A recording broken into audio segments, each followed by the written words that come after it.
Hi guys, welcome back to my channel. This is Frances.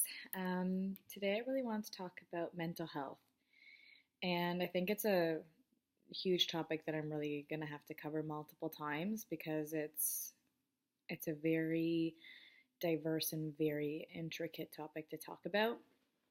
There have been recent events in, I guess, Hollywood and in the world that a lot of people are aware of right now that kind of re-trigger this topic. I mean, it's been a topic of conversation in my groups of friends and family, and it's a topic that I find very important ever since I started, I guess, studying. But I know that it's become a very important topic to me um, to share with people. And it's actually something that I'm hoping to make a big change about at some point in the future for all children, um, and to create this ripple effect for all people in general, at least in the people that I can reach out to. So let's get started. Mental health is a really taboo subject that's becoming less taboo, which I really am so happy about. I studied psychology, so mental health was something that was always really important to me. But it's important to me because it's no different than your physical health, and often the way that we feel mentally and energetically impacts our physical health significantly. So, to understand our physical health and to know that when you have a stomach ache or you break a bone or you fracture something or you have this pain or that pain, you have an idea of who you're going to go to, whether that be a medical doctor or whether that be a naturopath or your chiropractor or physio or whatever it is that you're doing to help you with that physical pain. We also need to know what to do when we feel other feelings, like when we're feeling high stress or when we're feeling depressed or when we're feeling extremely anxious. And I'm not going to sit here in front of you today and claim to have mental health issues that I don't have. But I will tell you that I deal with and I work with, and I have seen in the 31 years that I've lived so much mental health that I have a very strong understanding, as well as the fact that I've studied it. Um, do I know everything about it? Not even close. Can I answer every question? Definitely not. But I know enough that I think it's important for me to share. Um, the first step to mental health is understanding it, is understanding what you're feeling and what that means. Um, I know that I've often in my life felt certain things that I then think, oh my God, I must be crazy.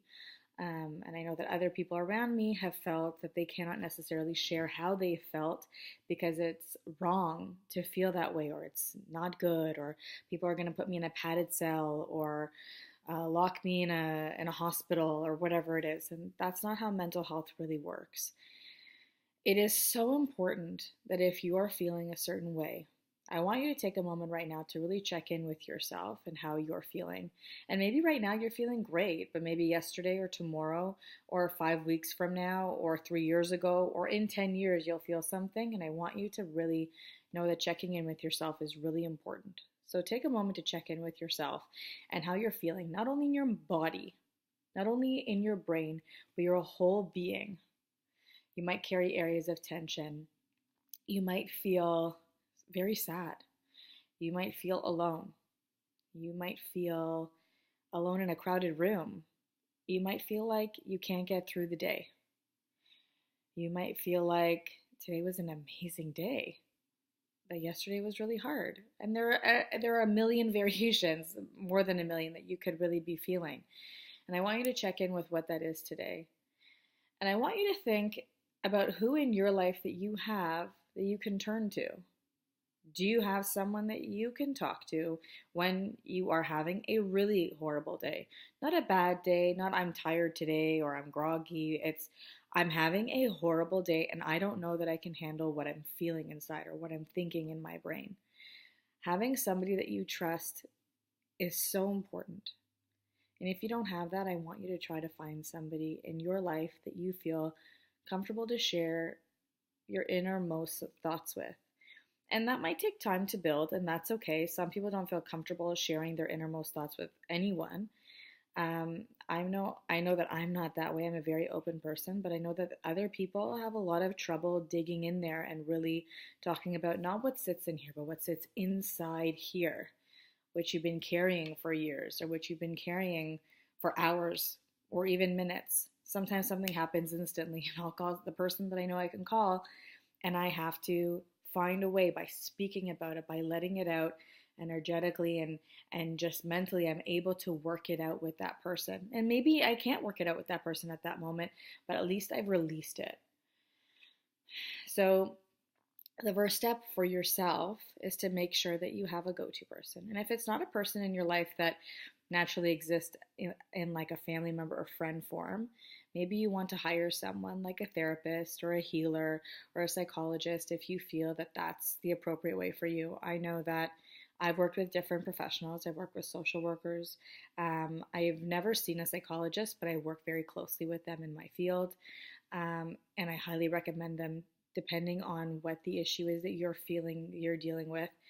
And I think that almost anyone in the world can see a healer, because we all carry a lot of energy, and healing has so many different components. So having someone that you can go to, if you have that person in your family or in your group of friends, I really recommend that you make it a conscious effort that if and when you need to, you do reach out to that person. The second step is breath. A lot of us don't breathe properly. I know that I didn't until I learned how to breathe.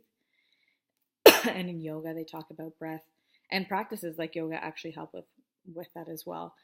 But breath in general, I want you to right now practice breathing. And it's like a 2 millisecond, 2 second thing where I want you to take an inhale through your nose and an exhale through your mouth. And it goes like this.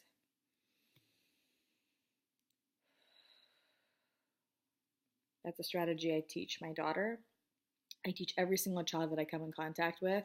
I teach teachers I work with. I teach therapists I work with. I teach parents I work with. And it's something that I've learned. And it actually works scientifically on your brain, and it actually works energetically with energy. So it's just a really important strategy that when you need to take a breath, that you really take the proper breath in through your nose and out through your mouth. And there's the inhale the good shit and exhale the bullshit, or whatever. There are a million sayings about it, but really exhaling does something amazing to your body. And I'm not going to go through all the scientific parts about how it affects your brain, because it really does. It actually calms your brain and allows you to use all areas of your brain. I won't go through all the areas, but often when you're in a high stress situation, parts of your brain shut down and you're only using a specific part of your brain, which isn't actually allowing you to access your entire brain. So you're not able to think the way that you would normally think to solve a problem. But if you do that inhale and you probably will need to take more than one. Sometimes one will be enough to just break that icing point of, okay, now I've broken the ice and I can move forward. Sometimes you'll need to do it multiple times. Sometimes you'll need to do it on and off for hours. Whatever it is that you need to do while you're driving, practice breathing, because it really makes a huge difference. If you think about what meditation is, meditation starts with focusing on your breath. Yoga starts with focusing on your breath. And your breath is the one main thing you can control that happens inside of your body. And by controlling your breath, you're actually able to control so many different ways of calming yourself down. And sometimes I just feel like I need to do that. And I guess that's because there's some sort of tension or something that needs to be released or relieved a little bit. And I think that it's an amazing strategy. So if you don't have a self-care routine where you have someone to talk to, or you have something that you do that actually makes you feel a little better, I really want you to find, in the next little bit, find a way to find someone to talk to. And if it's working out or dancing or listening to music or going for a walk or hanging out with your pet or playing a game or whatever it is that makes you feel relieved, release of some sort. For me, it was always dance. Dance was the only therapy I had until I really got into therapy. And I will talk more about what that was for me in another video for sure. But I think exercise and movement and breathing are very, very, very important. And I think yoga is a really great way. If you need something that's going to calm you, yoga is something I miss very much and that I wish I did more often. But it's an amazing way to connect mind, body, and soul, focus on your breath, and bring you back down to a place of calm and peace. Now, working with children with mental health, I have a lot of exposure to different kinds of mental health. Some of it seems or appears more dark, and some of it appears a lot more light and beautiful to me. But if you do know someone, a child or an adult or anyone in your life that's suffering from mental health, I think the first message that's important to share with them is that it's okay. There's literally nothing to be ashamed of. If you right now know that you're dealing with mental health issues, it's okay. I don't think there's a single person on this planet who has not met or has been related to or has been friends with someone who's dealt with mental health issues. And sometimes they come up in our lives and then they go away. Sometimes they don't. Sometimes they stick around for a long time until we're able to figure something out about it. But if you yourself are dealing with it, or you know someone who is, the first message is that it's okay and that there's a way to get help and there's a way to deal with it. And if you know someone who's dealing with mental health issues, sometimes it can be frustrating. Sometimes it can be hard to understand.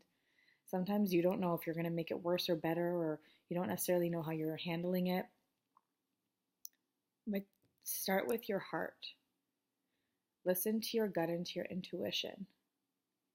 Try to be there for that person from the deepest part of you, because when they're exposing that part of them, it's out of their control. It's not anything that they can control at all. And in the same way that when someone falls to the ground because they've broken their ankle, they can't control that any more than someone who breaks down into a deep depression or into an anxiety attack or into binging and purging with an eating disorder or a multitude of other symptoms or expressions of mental health. So being there for them and helping them find help is very important, particularly with children, because I think in the last 5 to 10 years, I've heard so much about youth suicide. It actually has shocked me to my core. And I know, someone that I've known for years, Brittany Christantos, is doing something about her own issue, her own experience with mental health and teaching and helping other youth, which I think is the most beautiful thing. If you are someone who has dealt with mental health issues and you've made it to the other side, or you found a way to deal with it, or you know that you can inspire or help other people, do it, because that is the light in the darkness. People who suffer with mental health often feel alone and in the dark, and not everyone, but often. And if you're able to come out of that darkness and out of that loneliness and out of that solitude and that shame and that horrible feeling that you're feeling, and you can share it and teach and inspire and help somebody else or multiple other people who are dealing with that, that is the most beautiful miracle out of all of your pain and suffering, is that you suffered. You went through something so deep and painful, and now you're using it to help somebody else who's dealing with the same thing or something different, but that you're able to help them as well. If you're able to do that, that I think is the most amazing thing. And I encourage you to speak your truth and share your story, because you never know how your story can help somebody else. The reason I started making these videos is because I knew that I had something to share, whether it be through my experience or my education or what I energetically feel or connect to or whatever it is, there's a message that I have to share. And I'm hoping it touches your heart, and I'm hoping it touches your soul, and I'm hoping that it creates some sort of positive effect on you and on the people around you. So if you can do the same, and it doesn't have to be through a YouTube video, it can be through a text message, it could be through a post on Facebook, it could be through anything. But if you're able to create that ripple effect for somebody else, that's pretty amazing.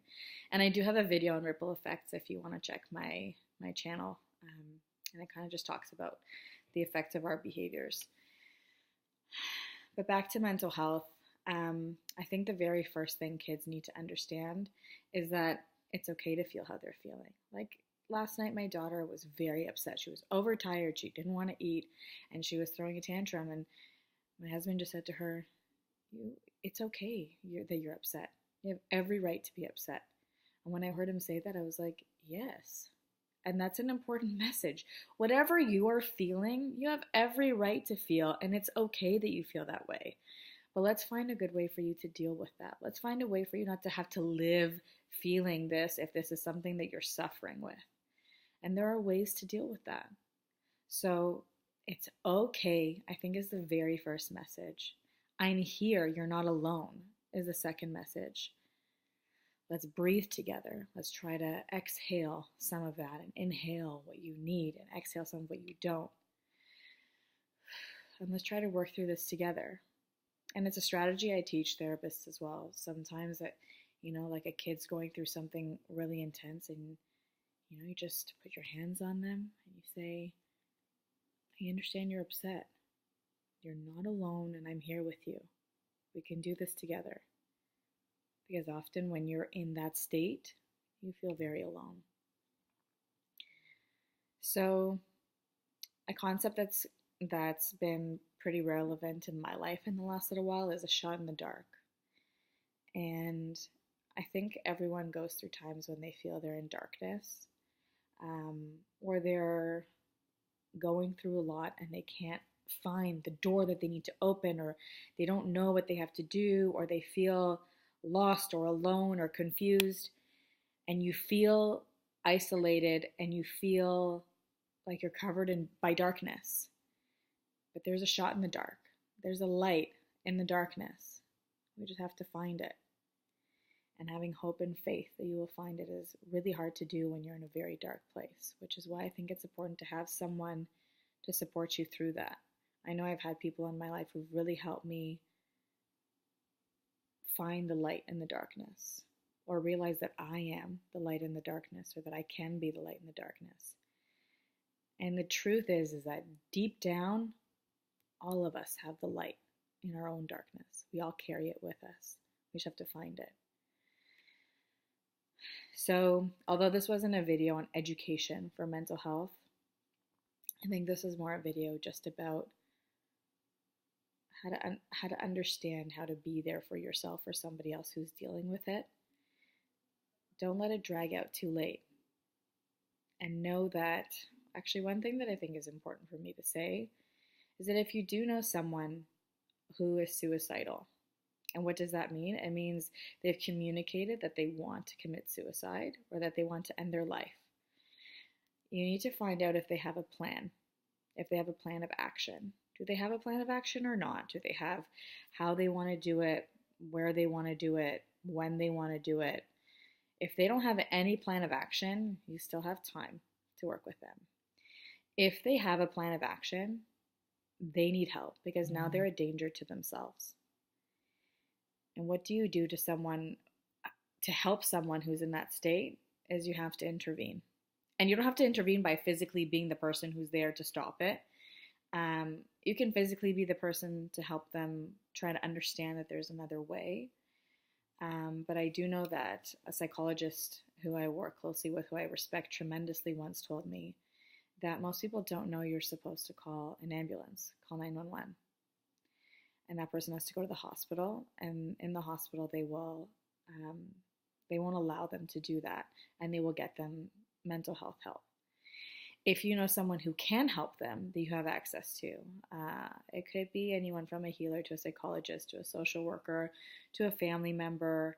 I would reach out to them and I wouldn't keep it a secret, because the last thing that you want to do is to live with that. That would be a lot to have to live with. So I think that's an important takeaway message. But aside from that, love with all your heart and give people the most beautiful side of you, and always be kind, because the truth is you don't know what other people are dealing with. And I wish you guys all happiness and love and self-love, and I wish you all to find that shot in the dark. Find your own light in the dark so that you can light your way out of it, because you can. And if you can't do it alone, and you don't have to do it alone, and I don't think you should do it alone, reach out to someone. And know that whether that someone is someone you already know, or whether that someone ends up being me or someone that I can help you find, or it's someone that someone else can help you find that someone. Because we all need someone that we can rely on, someone that we can turn to. Okay, guys, thank you so much for watching. I hope this helped, and I hope this touched your heart and your soul, and I'll see you next time.